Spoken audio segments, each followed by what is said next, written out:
संत विवेक करी, उतरो भौजल पार सदगुरु का उपदेश यह। गुरु के चरण बंदन किए मंगल सब विधि काज, सदगुरु कबीर महामहिमा वर्णन करूं राखो सदगुरु राज। हे सदगुरु संतन रमण श्वेत कंज सुखधाम, सदग्रंथन प्रारंभ करूं करके तुम्हें प्रणाम। साहे बंदगी साहे। प्रातः स्मरणीय जगत वंदनीय जन जन के नायक, कण कण में विराजमान सत्य पुरुष परमात्मा सदगुरु कबीर साहेब, तत्स्वरूप परम पूज्य पंच हुजूर प्रकाश मीनाम साहेब, परम पूज्य पंच उदित मीनाम साहेब के पावन चरणों में कोटि कोटि बंदगी। परम पूज्य गुरुदेव महान श्री लालदास जी साहेब, परम पूज्य गुरुदेव महान श्री बालक दास जी साहेब के पावन चरणों में कोटि कोटि बंदगी। आज के इस पावन अवसर पर उपस्थित संतजन, नए प्रेमी सज्जनों, श्रद्धामयी भक्तिमयी ममतामयी माताओं बहनों, नवयुवक साथियों, वसुंधरा की गोद में खेलने वाले नौनिहाल बाल गोपालों, आप सभी लोगों को मेरी ओर से सप्रेम साहे बंदगी साहे। बड़े ही हर्ष की बात है कि आज बहुत समय बाद सत्संवेद साप्ताहिक सत्य ज्ञानी अच का ये कार्यक्रम आपके ग्राम में हो रहा है। वैसे तो प्रतिवर्ष 3 दिवसीय कार्यक्रम होता चला आ रहा है और यह कार्यक्रम आज नहीं बल्कि 96 में अगहन के महीने में ये कार्यक्रम प्रारंभ हुआ था। इसके बाद लगातार हमारे बीच में जयशंकर जी आज नहीं है, वो इस कार्यक्रम को इस ग्राम में लाए थे। जयशंकर प्रसाद जी राम सजीवन के मौसिया हैं और सन 96 में रायबरेली में कार्यक्रम हुआ था, जिला परिषद हॉल में शायद, वहां से चरणदास अपने यहाँ ले गए आषाढ़ के महीने में और इसके बाद अगहन के महीने में यहाँ का कार्यक्रम छठा था, शायद 97 था या 96 था। लगातार यहाँ पर साहब की महिमा गाई गई। आज पुनः ये अवसर हम सब लोगों को मिल रहा है। ये अवसर हमेशा नहीं प्राप्त होते हैं। बड़े ही कोटि जन्मों के पुण्य से साहब कहते हैं, धन्य मातु पितु धन्य है, धन्य हृदय अनुरक्त, धन्य ग्राम वो जानिए जहां जन्मे गुरुभक्त। भक्ति प्रभाव मिटी सकल धर्मदास की पीर, कोटि जन्म के पुण्य से सदगुरु मिले कबीर। करोड़ों जन्म का पुण्य जब उदय होता है तो सदगुरु कबीर साहब आपको प्राप्त होते हैं और उनकी महिमा हमें मिलती है।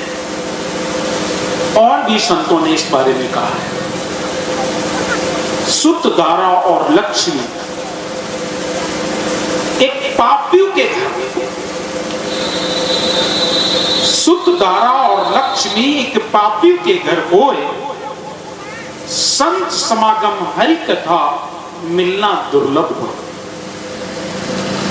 बेटा बेटी पैसा एक तो पापी के घर भी होता है। जो महान पापी होते हैं उनके घर में भी बेटा होता है, बेटी होती है, पत्नी होती है, पैसा होता है, गाड़ियां होती हैं, घर होते हैं। सुत दारा और लक्ष्मी एक पापी के घर होए, लेकिन संत समागम हरि कथा मिलना दुर्लभ। ये सबको प्राप्त नहीं होते हैं, ये सबको प्राप्त नहीं होते हैं। अगर सभी को प्राप्त होते तो आज संसार में ये संसार ही ना होता, सब चले गए होते अपने घर। बड़े बड़े लोग पैसा तो इकट्ठा कर लेते हैं, पैसा ही नहीं इकट्ठा कर लेते हैं, लेकिन उस पैसे के बल पर बड़े बड़े मठ बनवा लेते हैं, बड़े बड़े आश्रम बनवा लेते हैं।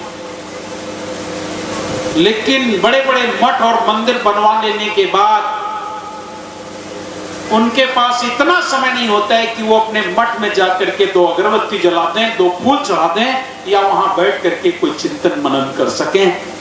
ऐसा आज तमाम आपको देखने को मिल जाता है कि लोग मठ मंदिर तो बनवा लेते हैं, लेकिन चिंतन भजन करने के लिए उनके पास समय नहीं होता है। और जितना बड़ा आदमी है, कुछ ही लोग ऐसे होते हैं जो पैसे से बढ़ जाए, विद्या से बढ़ जाए, पद प्रतिष्ठा में बढ़ जाए और फिर वो भक्ति को ध्यान करे, ऐसे बहुत कम लोग होते हैं। नहीं तो ज्यादातर लोगों के पास जहां पैसा बढ़ा, पद प्रतिष्ठा बढ़ी, तो वो अपने आप को समझते हैं मैं बहुत व्यस्त हो गया हूं। और जब अपने आप को व्यस्त समझते हैं तो वो सोचते हैं अब मैं भजन नहीं कर पाऊंगा, मेरे लिए यही भजन है, और वो नाम भजन से दूर हो जाते हैं।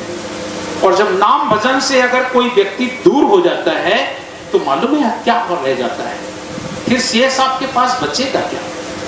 जो लोग नाम भजन भक्ति सत्संग से दूर हो जाते हैं, उनका जीवन एक पत्थर के समान हो जाता है, एक पत्थर के समान हो जाता है। उनके जीवन में कुछ शेष नहीं बचता है, देखने को तो है लेकिन उनका जीवन नीरस हो जाता है। भक्ति भजन सत्संग एक ऐसी वस्तु है जो मनुष्य के अंदर विनय, विनम्रता, गुण भर के रखती है।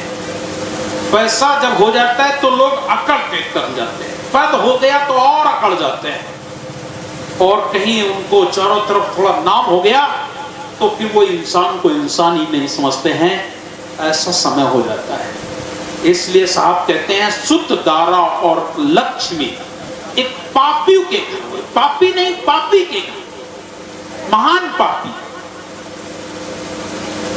उनके घर सुत दारा और लक्ष्मी एक पापी के घर होए, लेकिन संत समागम हरि कथा मिलना दुर्लभ। संतों का समागम और उस परमात्मा की कथा ये मिलना बहुत दुर्लभ है, बहुत दुर्लभ है। दुर्लभ नहीं, बहुत दुर्लभ है। राजा तो बहुत हुए, लेकिन कुछ ही राजा ऐसे हुए हैं जिनके जीवन में भक्ति आई हो, भजन मिला हो, उन्हें ध्यान पूजन करने का अवसर मिला हो। राजा जाने कब से चले आ रहे हैं, लोग राजा पर राजा बनते चले आ रहे हैं, उनके कुल में राजगद्दियां चली आ रही हैं, लेकिन भक्ति भजन सत्संग सबको नहीं प्राप्त होता है। ऐसे बहुत कम लोग हुए। राजा शिव हुए, राजा रघु हुए, भगवान राम राजा हुए, राजा कसुरी राजा हुए, इनके जीवन में भक्ति आई।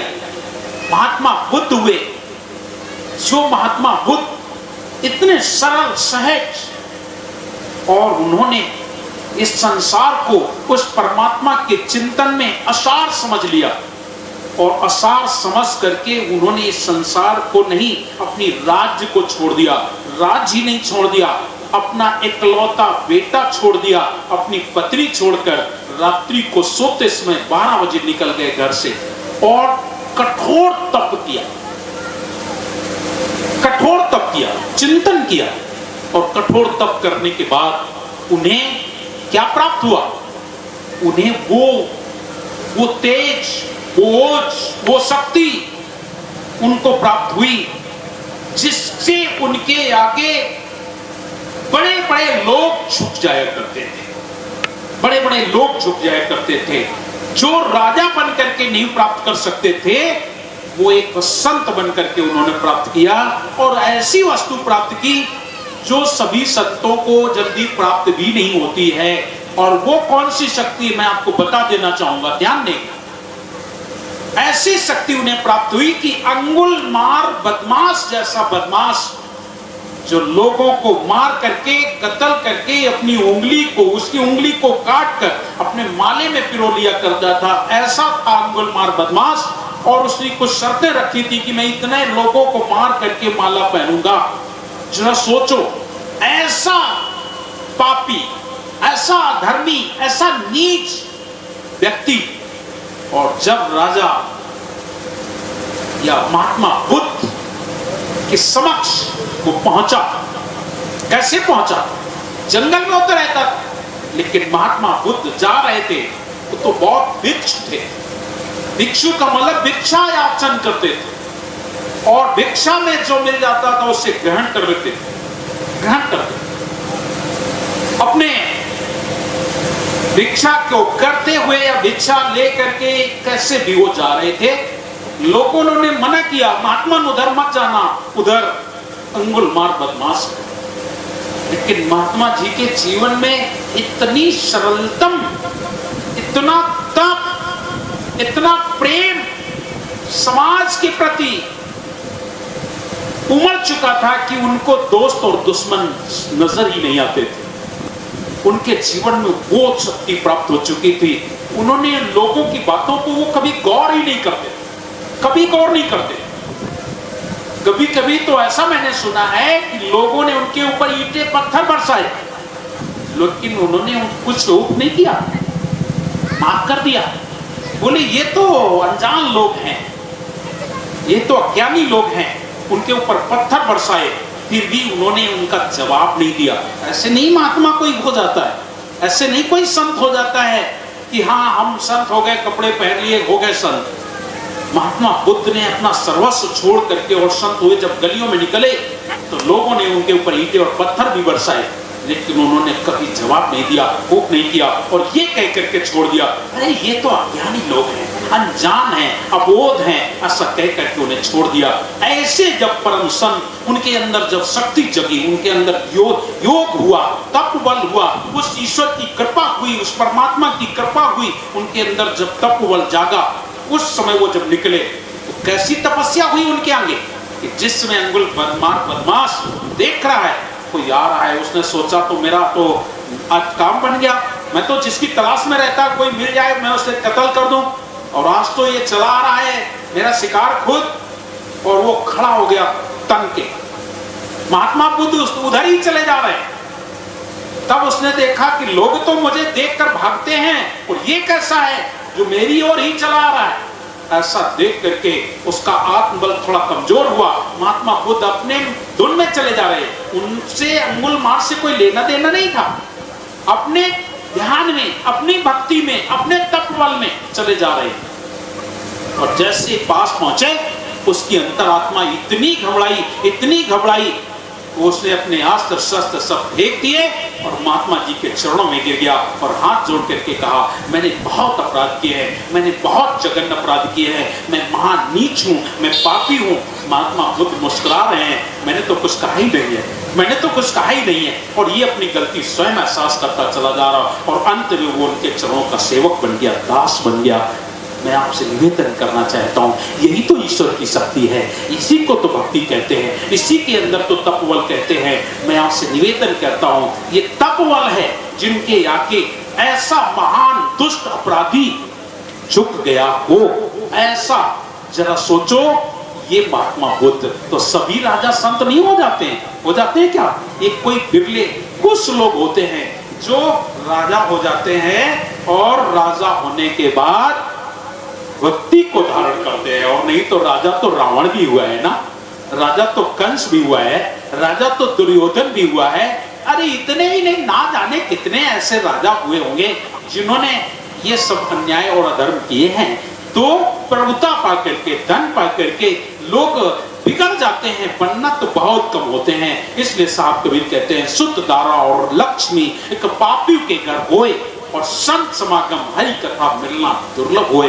कुछ लोग ऐसा मजाक तौर पर, आज का समय ज्यादा ऐसा है। आज जब भक्ति लोग करते हैं, भजन लोग करते हैं, तो लोग जो पैसे वाले हैं, जो पद पर बैठे हुए हैं, राजा हैं, बड़े बड़े पदों पर बैठे हैं, वो आप लोगों को कीड़ा मकोड़ा समझते हैं। अरे ये नीच लोग हैं, ये लोग गरीब लोग हैं, ये लोग बेकार के लोग हैं जो ऐसी बातें करते हैं। भक्ति भजन सत्संग, अरे भक्ति भजन सत्संग से कुछ नहीं होगा, उनके समझ में ऐसा आ रहा है। भक्ति भजन सत्संग से कुछ नहीं होगा, अरे करोगे तो मिलेगा, ऐसा लोग कहते हैं। करोगे तो मिलेगा और नहीं करोगे तो कुछ नहीं मिलेगा। क्यों भाई? करोगे तो मिलेगा, वादा करो कि करेंगे तो मिलेगा। बोलो भाई, आप लोग वादा करते हो कि हम करेंगे तो मिलेगा? जब आप लोग खेतों में फसल बोने के लिए जाते हो तो ये कह के जाते हो ना कि मैं फसल बोऊंगा जाके, और अब की बार साहब तय कर दें, बिटिया की शादी है और कम से कम अगर अच्छा खासा गेहूं पैदा हो गया तो 5 बीघे में बोया है, 50 कुंटल तो दे ही देना भगवान। बोलते हो ना? बोलते हो?